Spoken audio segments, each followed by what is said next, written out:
Welcome to Hodegeo Institute. Shalom, salam sejahtera bagi kita semua. Kita berjumpa lagi dalam seminar online. Dan pada saat ini kita akan berbincang terkait topik parenting di era pandemi. Saya tidak sendiri, saya bersama yang pertama Pak Obed Nugroho SPDMA selaku blogger Holistic Child Development and Discipleship, dan juga Pak Dr. Roni Abewarang Hodegeo Institute. Selamat sore. Ya, senang sekali di sore hari ini Bapak-bapak di pandemi COVID-19 masih sementara tetap menggunakan masker, menjaga jarak fisik meskipun tidak terlalu ada jarak yang terlalu jauh. Ya, saya ke Pak Roni sebelumnya. Pak Roni, ini di tengah pandemi COVID-19 banyak terjadi pergeseran kebiasaan di tengah masyarakat. Nah, ini juga masyarakat banyak mengalami kendala permasalahan. Nah, salah satunya ini untuk parenting di rumah, karena memang masih banyak siswa-siswa yang belum tahu sampai kapan belajar dari rumah yang harus dituntun langsung oleh orang tua. Seperti apa? Nah, ini kalau kita perhatikan apa yang sedang terjadi sebagai dampak daripada pandemi COVID-19 yang sebenarnya belum ada ahli yang mengatakan kapan dia akan berakhir. Tapi dari apa yang kita boleh lihat sekarang bahwa secara fenomena pandemi COVID-19 ini sudah cukup membuat kebingungan di mana-mana. Tidak terkecuali bagi kita di rumah. Tidak terkecuali baik bagi orang tua maupun anak. Sehingga kita boleh lihat bahwa dari satu sisi saja tentang parenting ini. Walaupun kita tahu parenting bukan hanya sekedar menuntun anak dalam belajar, tapi banyak hal. Tapi satu hal bahwa COVID-19 ini sudah membuat pergeseran dari segi pendidikan, di mana kita boleh lihat dampak dari learning from home atau study from home ini membuat cukup banyak kepanikan baik terhadap orang tua maupun anak.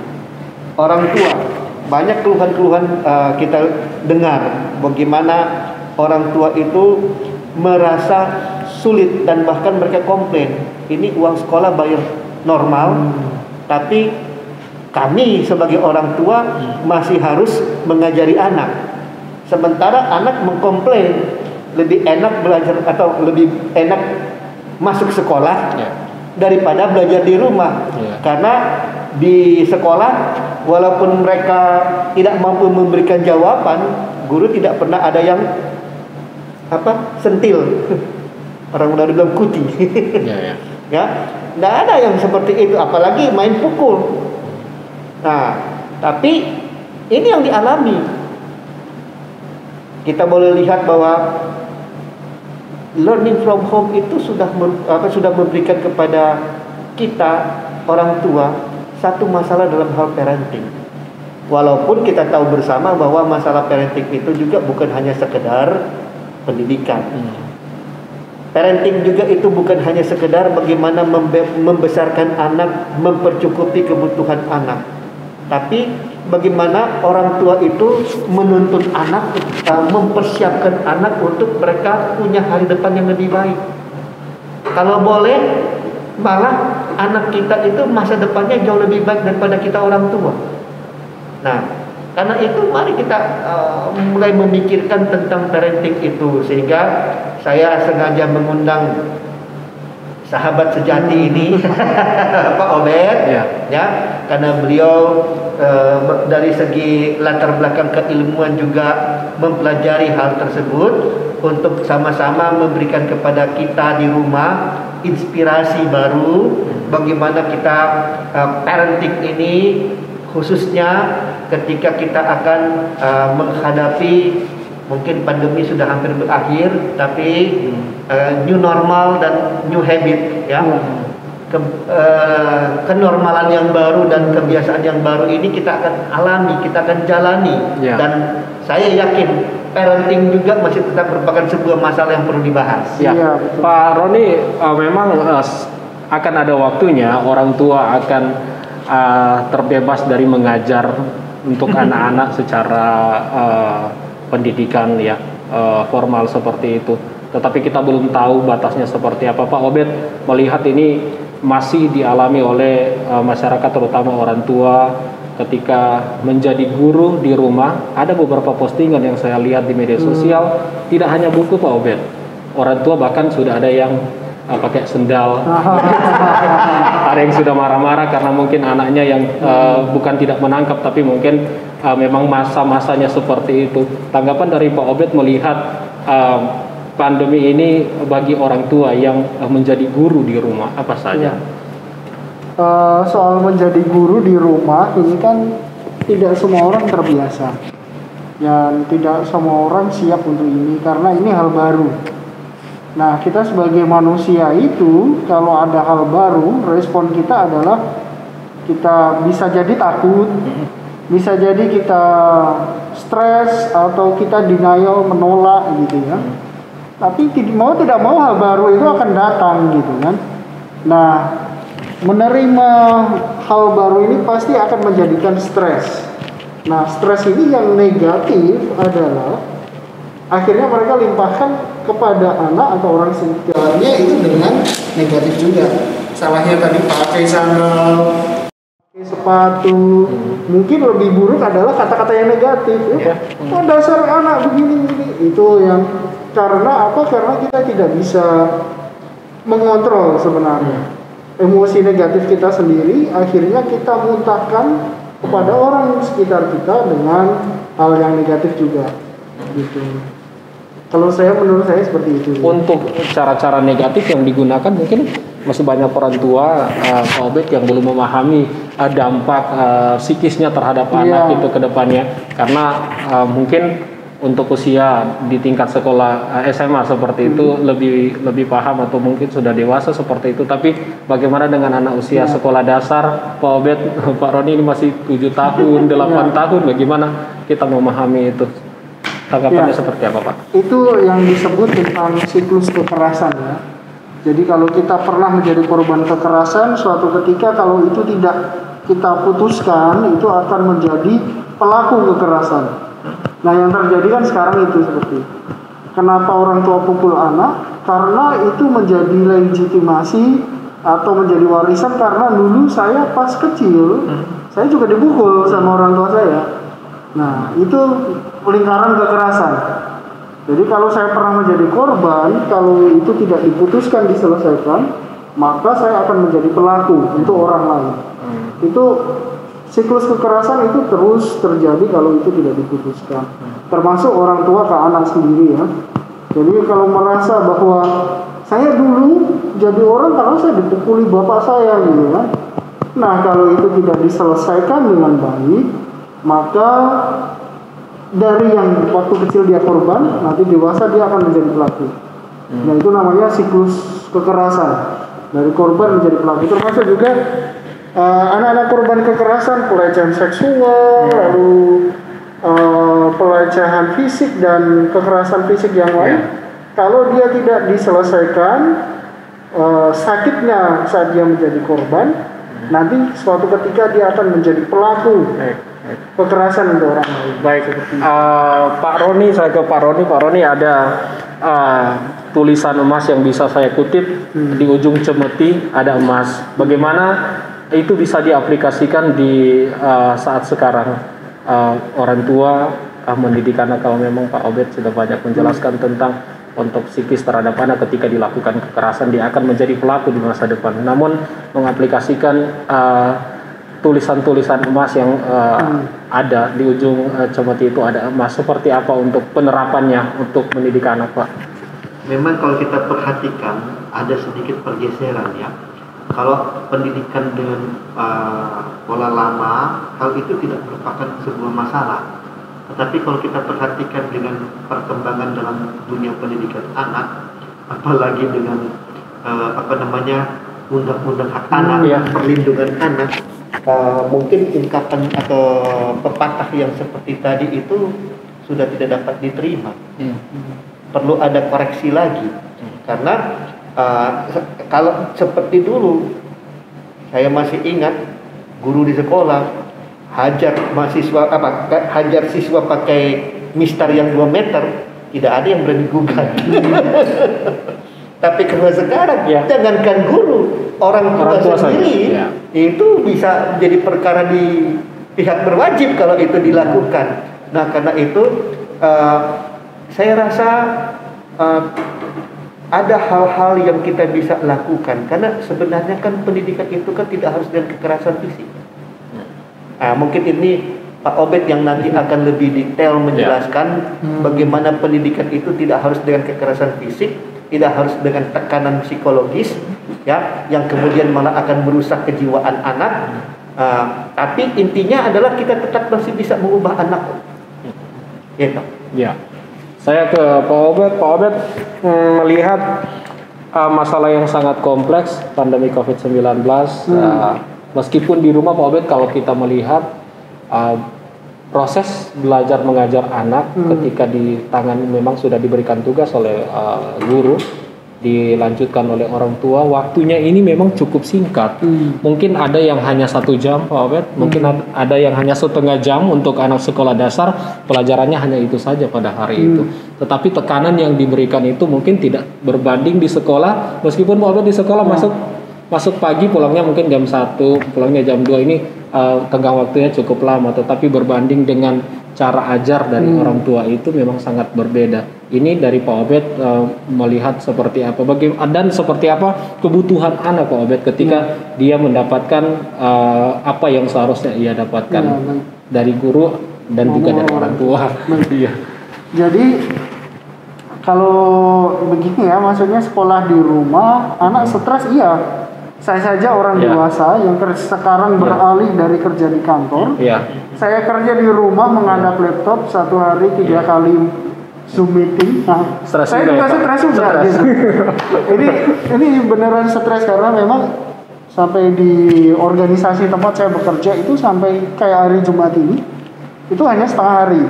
Setengah hari berikutnya harus mencari hal sesuatu untuk melepaskan kestresan karena kebetulan saya bekerja di organisasi global internasional, jadi surveinya itu di seluruh dunia dan hasil surveinya itu bilang employee stres dengan situasi yang baru ini.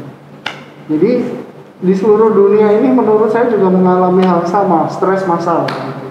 Nah, sekarang anak-anak kan, maksudnya anak-anak dalam situasi yang berbeda belajarnya.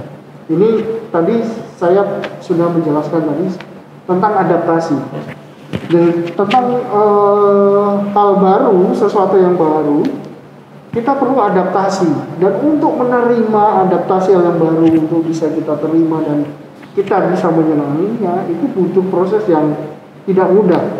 Ada stres, tertekan, sakit, marah begitu ya, ketakutan, itu proses untuk menuju adaptasi. Apabila kita sudah adaptasi, maka tadi kita bisa dengan mudah untuk problem solving. Ada masalah, ada hal baru, kita bisa dalam situasi baru ini kita punya penyelesaian yang cara baru juga. Nah, sekarang anak-anak ya di situasi di rumah, mungkin jam kerja yang jam sekolah yang pendek, lalu kemudian tapi tekanan tugasnya dan lain-lain itu berbeda gitu ya. Nah, permasalahannya ini adalah berbeda saja. Nanti suatu ketika kalau anak-anak kita di rumah itu sudah bisa menerima dan beradaptasi, itu akan menjadi lebih mudah. Jadi sebenarnya imun itu tidak hanya di fisik saja, tapi secara psikis kita itu punya imun juga gitu. Mental kita itu bisa dilatih untuk menghadapi stres. Pertamanya memang itu akan sulit, tapi mental kita akan bisa dilatih untuk bisa menerima hal baru itu. Dan Pak Obed dan Pak Roni, kita akan lanjut lagi perbincangan kita. Untuk itu kita jeda sejenak. Iya, terima kasih. Ya, baik, kami lanjutkan perbincangan di saat ini. Saya masih dengan Pak Obed. Nah, Pak Obed, selanjutnya kita melihat peran dari orang tua. Apa yang harus dilakukan orang tua ketika menghadapi proses belajar dari rumah agar stres yang sempat dibincangkan tadi ini bisa menurun seperti itu, bahkan tidak ada sama sekali. Artinya anak-anak belajar dengan hati senang, mereka belajar dengan sama seperti belajar di sekolah tapi versinya di rumah begitu. Iya, Silakan. Kalau pertama itu memang susah. Sesuatu hal yang pertama begitu itu biasanya kemungkinan berhasilnya kan sedikit. Jadi harus diulang-ulang sampai memang itu berhasil. Jadi the master of skill is repetition. Jadi masternya semua keahlian itu adalah pengulangan. Jadi orang tua biar nggak stres, hal yang membuat stres itu sebenarnya diulang-ulang saja terus, gitu sampai akhirnya bisa menerima dan beradaptasi. Tapi ini kembali soal co-parenting ya. Kalau saya boleh sampaikan, ada satu jurus gitu ya, menurut saya ini ya, satu jurus. Ada satu hal yang kalau kita bisa ikuti ini, anak kita itu akan thriving, akan bertumbuh dengan baik. Apa saja itu, Pak? Nah, oke. Jadi ini ada kepean nih saya. Jadi begini, orang tua adalah tetap orang tua dalam situasi apapun, perang, kelaparan, krisis, pandemi COVID-19, kita nggak boleh kemana-mana, itu tetap orang tua adalah orang tua. Dan orang tua punya tugas yaitu mempersiapkan masa depan anak-anaknya. Gitu. Nah, ada yang golden rules. Ini kalau kita cari di internet, golden rules untuk parenting itu versinya banyak sekali. Tapi ini menurut saya ini 7 hal yang proven by penelitian. Menurut saya ini yang menurut saya masuk akal. Gitu. Dalam yang pertama adalah lihatlah melalui perspektif anak. Jadi kalau sekarang stres di pandemi ya kan, orang tua mungkin penghasilan tidak sama, anak sekolah di rumah, ternyata sulit ya mengajar anak begitu ya. Kita coba dalam situasi ini kita nggak perlu marahin anak, tapi kita perlu lihatlah situasi ini dari perspektif anak. Nih, anak kalau belajar di rumah lalu kemudian kita harus tekan, itu malah tidak berhasil. Karena kita melihat perspektifnya dari diri kita, tapi lihatlah dari perspektif anak. Jadi kita tanyakan bagaimana, apa yang kamu rasakan, apa yang kamu pikirkan. Itu akan membuat anak bercerita, dan bercerita itu membangun mentalitas dia. Jadi mentalitas menghadapi stresnya itu bisa lebih lebih kuat mentalnya. Terus yang kedua yaitu tentang konsekuensi. Ini mengajar konsekuensi itu sangat penting menurut saya. Jadi mengajarkan anak kalau keluar harus pakai masker. Karena apa? Ada konsekuensinya. Gitu ya. Kalau kita habis pegang apapun yang itu mungkin kemungkinan dipegang orang lain, kita harus cuci tangan atau hand sanitizer karena ada konsekuensinya. Jadi mengajarkan anak untuk thriving, untuk dia bisa berkembang dengan baik, dan situasi juga di rumah menghadapi situasi sekarang adalah tadi konsekuensi. Tetap bicarakan ini konsekuensinya apa, kamu lakukan ini konsekuensinya ini, tidak melakukan konsekuensinya ini. Yang ketiga adalah tetap memberikan dorongan positif kepada anak. Jadi dorongan positif adalah begini, anak berhasil mengerjakan satu tugasnya, ayo kamu bisa, ini bapak mau bantu, papa mau bantu, mama mau bantu. Mungkin tidak harus saya yang menyelesaikan, tapi kita sebagai orang tua duduk saja bersama anak itu sudah membantu mentalnya anak untuk bersemangat untuk sekolah di rumah. Lalu kemudian kita harus menetapkan batasan dan rutinitas. Ini yang seringkali gagal dan sulit, batasan dan rutinitas. Anak-anak yang sejak dini itu mengenal batasan-batasan, norma-norma di dalam keluarga, mana yang boleh, tidak boleh, aturan keluarga adalah seperti ini. Anak itu lebih calm, lebih tenang. Anak itu lebih enjoy. Bahkan ada penelitian begini, ada satu anak ditaruh di lapangan yang sangat luas begitu ya. Anak itu malah nggak bermain lari ke sana kemari, dia malah diam di satu titik dia ditempatkan. Karena apa? Nggak ada batasan, nggak ada pagar. Ada situasi gampang takut begitu. Nah, penelitian berikutnya anak itu ditempatkan di situ, tapi sekelilingnya dikasih pagar. Nah, kemudian anak itu akan bermain mengeksplor sampai di pinggir-pinggir pagar itu saja dan lebih enjoy. pagar kan, padahal ini tentang batasan. Jadi kalau ada batasan, anak itu akan merasa lebih tenang bahwa dia di dalam sebuah struktur yang melindungi dia. Jadi batasan itu penting. Dan berikutnya batasan dan rutinitas yang menurut saya menjadi stres di anak adalah rutinitas belajar di sekolah itu berbeda dengan rutinitas kalau kita mau belajar di sekolah. Kan itu yang bikin stres sebenarnya. Kalau kita sudah bisa membangun rutinitas belajar di rumah, maka stres itu akan berkurang sebenarnya. Jadi rutinitas itu sangat penting. Nah, kalau mau bahas soal rutinitas itu akan panjang. Pagi bangun tidur, screen time, memakai boleh lihat TV, HP itu permain, tidak boleh bermain atau harus fokus tugas, itu rutinitas itu harus dibangun supaya mengurangi stres. Lalu kemudian kita harus mengenali emosi sebagai orang tua dan kita harus mengenali emosi anak. Jadi ini soal emotional intelligence. Jadi bagaimana saya mengenali emosi saya dan saya mengenali emosi anak saya supaya kita tidak berbenturan emosinya. Kalau saya sedang emosinya negatif itu sedih, takut, cemas, marah, saya tidak akan memuntahkan hal yang negatif kepada anak saya. Kalau anak saya sedang mengalami emosi negatif, saya bisa membantunya untuk bangkit, atau dia misalkan stres, dia marah atau apa, saya bisa membantu mereka untuk bebas dari emosi negatif itu. Jadi kalau saya marah, anak saya marah, yang terjadi adalah lempar-lemparan piring kan begitu. Atau saling memaki, saling teriak, itu karena kita tidak mengenali emosi kita sebagai orang tua dan tidak melihat emosi anak. Nah, yang menurut saya penting adalah perlu kita melatih mengenali emosi diri sendiri. Itu yang paling penting juga. Karena begini ya, di situasi begini penghasilan menurun, saya cerita dengan tetangga, penghasilannya tinggal 25% dari yang biasanya. Ada yang di PHK, pikiran banyak, kebutuhan jalan terus ya. Lalu kalau orang itu tidak mengenali emosinya, pikiran negatif jadi emosi negatif kan.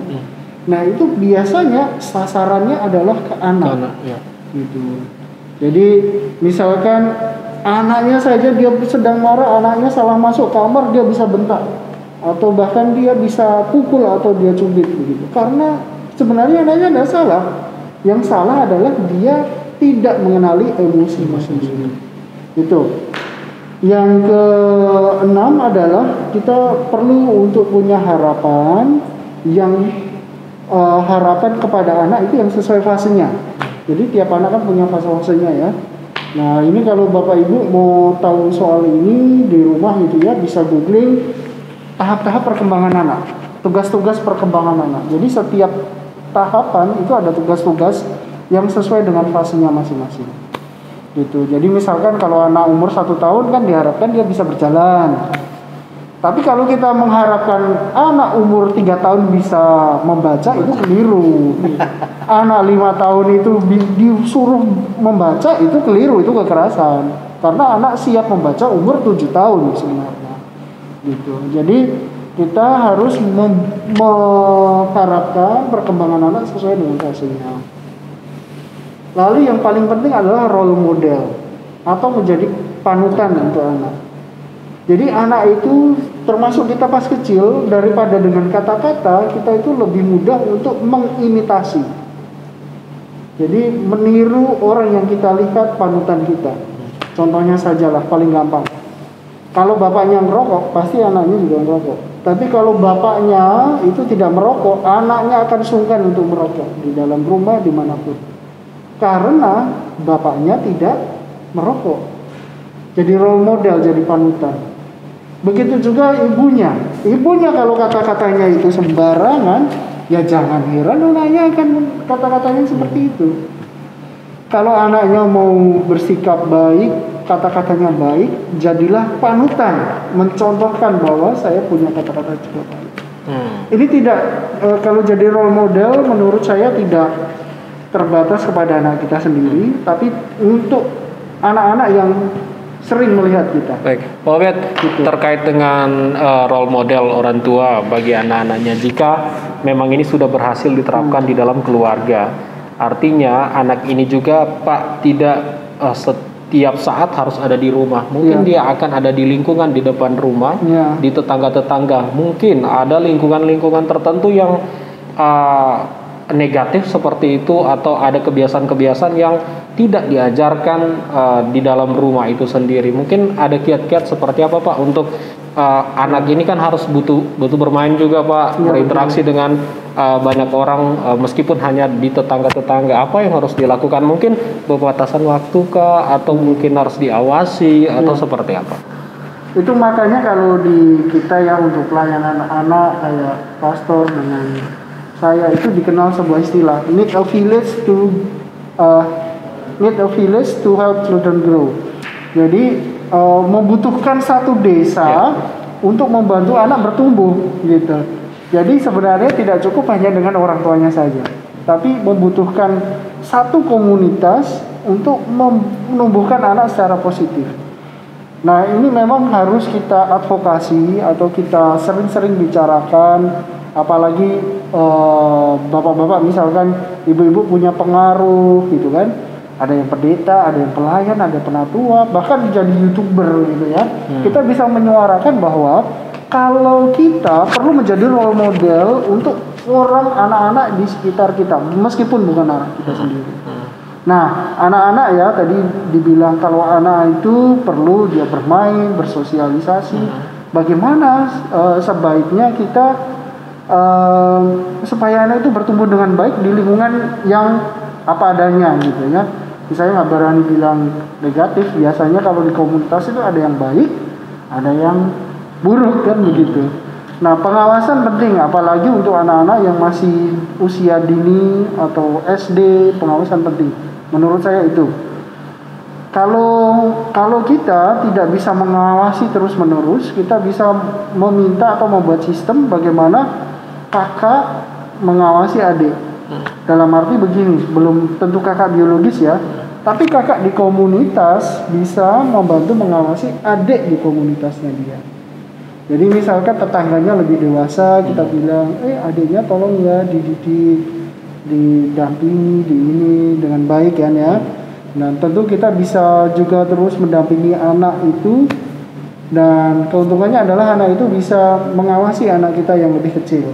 Jadi kakak yang anak-anak yang lebih usia besar itu mendampingi anak yang lebih kecil. Atau kita bisa dalam komunitas kan, kita biasanya ada yang persekutuan, kolom, atau kita sering ketemu gitu. Kita bisa sampaikan hal yang positif gitu. Yuk kita demi anak-anak generasi ke depan, kita menjadi panutan gitu. Punya tanggung jawab juga di lingkungan Pak gitu. Ya, punya tanggung jawab di lingkungan itu. Itu yang pertama. Yang kedua adalah resiliensi namanya. Resiliensi adalah daya membal. Daya membal adalah anaknya bisa bangkit lagi gitu, meskipun dia ditekan-tekan gitu ya. Dalam situasi yang susah, dalam lingkungan yang negatif, dalam komunitas yang kita bilang buruk gitu ya. Anak itu bisa dibangun resiliensinya. Resiliensi adalah daya membal, daya bangkit gitu ya. Kalau meskipun ditentak, meskipun diinjak, dia bisa bangun lagi. Nah, resiliensi ini adalah bagaimana kita memberikan anak-anak, yuk kamu bisa pilih mana yang positif dan negatif. Kita sebagai orang tua bisa melatih dia untuk mana yang baik untuk dia lakukan dan mana yang harus dia jauhi. Terus lalu kemudian secara mental kita bisa bangun supaya tidak mudah jatuh. Kalau kata-kata orang, kalau misalkan di lingkungan kan kata-katanya kurang bagus gitu ya. Jadi bagaimana kita bisa melatih anak kita untuk punya daya membal tadi, resiliensi. Jadi kata-kata orang itu tidak akan menusuk dia, tapi dia punya kekuatan mental seperti itu. Baik, Pak Obed dan Pak Roni, kita istirahat sejenak lagi. Kita akan sambung percakapan kita setelah jeda berikut. Ya, kembali lagi dalam perbincangan di saat ini, parenting di era pandemi COVID-19. Saya sebelum ke Pak Roni, saya ke Pak Obed. Pak Obed, yang sudah kita bincangkan mungkin ada pesan-pesan tadi sudah banyak disampaikan, namun ada tips-tips mungkin di akhir perbincangan kepada orang tua dalam menjadi orang tua yang baik tentunya di saat pandemi ini. Ya, oke sih. Kalau menurut saya begini, saat ini semuanya situasinya dalam ketidakpastian. Penghasilan hilang, keamanan finansial juga tidak ada. Kita tidak tahu mungkin pegang apa, kemudian sakit, kecemasan, stres, tekanan semua mengalami gitu. Tapi bersyukurnya adalah kita ngalaminya sama-sama ini, kita dalam situasi yang sama, sehingga kita merasa oh ya kita punya teman yang lain gitu ya. Menurut saya yang pertama begini, kita adaptasi penting. Jadi kecepatan kita belajar menyesuaikan diri dengan situasi itu penting. Apalagi kita di rumah menghadapi anak-anak, kita juga punya tekanan dan anak-anak ada di rumah. Nah saat ini Bapak Ibu, laporan dari pemerintah ya, saya juga ikut urus gitu juga. KDRT dan kekerasan kepada anak pada masa ini, krisis ini itu naik gitu. Jadi memang kenaikan kekerasan pada anak ini memang signifikan sih, karena orang stres lalu dilimpahkan kepada anak. Nah menurut saya yang pertama adalah kita harus taking care, kita harus peduli pada kesehatan mental kita. Jadi kalau Bapak Ibu merasa down, merasa stres, tertekan, ambillah waktu sendiri sampai kita bisa menenangkan badai di hati kita, baru kemudian kita berinteraksi dengan anak. Baik. Gitu. Ya. Pak Roni, saya ke Pak Roni, ini pandemi COVID-19 masih terus berlangsung, meskipun sempat Pak Roni katakan tadi mungkin ini ada di fase-fase terakhir, kita berdoa supaya ini segera berakhir. Pak Roni, meskipun nantinya sudah tidak ada lagi dalam pandemi COVID-19, akan ada banyak hal-hal yang akan kita bahas selain untuk parenting di pandemi COVID-19 dan lain sebagainya dari Harga Institut ini. Apa yang mungkin selanjutnya yang akan dilakukan selain kita mengadakan dialog online seperti ini? Silakan. Dalam waktu dekat ini saya merencanakan juga masih kita akan bersama-sama dengan Pak Obed, mungkin kita akan bahas topik-topik menarik di sekitar anak. Semisal mungkin karena saya lihat Pak Obed ini masih banyak juga termasuk guru-guru juga yang tidak tahu yang namanya hak anak. Iya, betul. Perlindungan anak, ya. Nah, itu termasuk guru-guru sekolah masih banyak yang mungkin tidak tahu, bahkan mungkin di antara kita juga tidak tahu bahwa ada undang-undang perlindungan anak. Nah, mungkin topik-topik tersebut kita akan angkat kembali dan tentunya karena Hodegio Institute itu, kata Hodegio itu sendiri diambil dari bahasa Yunani, yaitu artinya memimpin atau menuntun. Sehingga ketika kita membahas tentang anak, maka bagaimana caranya kita sebagai seorang pemimpin hari ini bisa menuntun anak-anak kita, bisa memimpin anak-anak kita, sehingga mereka itu pemimpin hari ini yang akan kemudian berkarya lebih luar biasa di hari yang akan datang. Nah, itu yang kita harapkan dengan mengambil topik-topik yang menarik tentang anak. Ada topik menarik juga menurut saya, Pak. Apa itu? Peminatan. Ada kadang Betul. anak-anak tidak suka menyanyi, tapi orang tua maunya suka menyanyi. Betul. Jadi penyanyi seperti itu. Betul. Mungkin ini salah satu juga yang mungkin bisa. Ya, kita bisa angkat ya. Nah, lalu juga kita masih dalam tema pandemi COVID-19 ini. Ya. Dalam waktu dekat kita juga akan melakukan webinar tentang bagaimana manajemen keuangan di masa pandemi, khususnya manajemen keuangan bukan perusahaan, tapi manajemen keuangan keluarga. Ya, itu juga akan kita coba angkat, dan juga nanti Pak Riki sendiri akan membawakan tentang public speaking. Ya, kita akan berbicara tentang public speaking. Tentunya mungkin bukan public speaking yang lengkap, tapi mungkin ada hal-hal menarik yang bisa diangkat sehingga kita sendiri bisa mengerti apa sih public speaking itu. Dan bagaimana sih kita bicara di depan umum, karena biasanya kalau orang berbicara di depan umum, kali pertama itu pasti lutut goyang. Tapi lama-lama udah kecanduan. Pertama-pertama kita bingung kata apa yang kita mau ngomong, tapi setelah itu bukti kecanduannya adalah malah nggak bisa berhenti kalau ngomong. Pak Roni, untuk di media sosialnya mungkin bapak-bapak, ibu-ibu, nyong-nyong dan nona-nona bisa lihat di mana untuk dialog yang mungkin akan di-share? Mungkin ada YouTube atau Kita Hodegyo Institute sudah punya akun YouTube. Iya. Ya. Jadi bisa namanya juga memang Hodegyo Institute. Bisa langsung cek di bisa sana. Langsung ya, cek di sana. Iya. Baik. Dan Pak Roni, usai perbincangan kita baik. kesempatan ini kita akan berjumpa di topik-topik yang tidak kalah menarik tentunya di waktu yang akan datang, masih dengan Pak Obed juga. Ya, mohon kesiapan waktunya Pak Obed, kita berbincang lagi di waktu yang akan datang. Dan terima kasih bagi bapak-bapak, ibu-ibu semua yang sudah menyaksikan dialog online kita. Terima kasih, Tuhan Yesus memberkati. Dan juga saya ucapkan terima kasih tidak hanya buat Pak Roni, Pak Obed, juga ada teman-teman yang ada di belakang layar yang saat ini sudah bertugas mempersiapkan semuanya ini menjadi baik. Dan harapan kita untuk tahap selanjutnya akan ada inspirasi-inspirasi baru tentunya yang bisa disaksikan oleh Bapak Ibu. Ya, seperti itu. Oke, terima kasih. Selamat sore untuk saat ini dan sampai jumpa lagi. Sampai jumpa. Ya.